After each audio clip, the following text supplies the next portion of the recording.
In today's video, I'm going to teach you how to fix invalid invite link on Discord.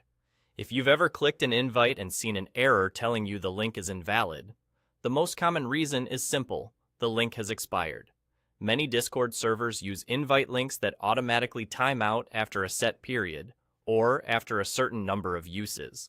That keeps communities secure, but it also means old links can stop working without warning. Here's how to quickly generate a fresh one so people can join without issues. Open Discord and head to the top left of the app where your server controls are. Look for the invite to server icon there. Give that a click. This opens the invite panel where Discord prepares a brand new invite for you automatically, so you don't have to dig around or guess which option to pick. Inside that panel, you'll see an option that says, "Set this link to never expire." Check that box if you want a permanent invite that won't time out. This is especially helpful if you're posting the link somewhere that won't be updated frequently, like a website or a long-term community post.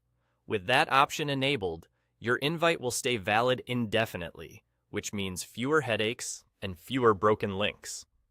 A quick note on why this setting matters. By default, invites can be short-lived to prevent unwanted access. If your server is public-facing, or you expect people to join over time, making the link never expire saves you from having to recreate it repeatedly.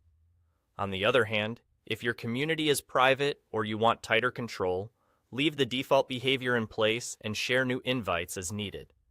If you don't see the invite to server icon, it may be due to permissions. Some servers restrict who can create invites. In that case, a server admin or someone with the right role needs to generate the link for you. Also, be mindful of where you share a never-expiring invite. A permanent link can spread quickly, so consider posting it only in places you trust.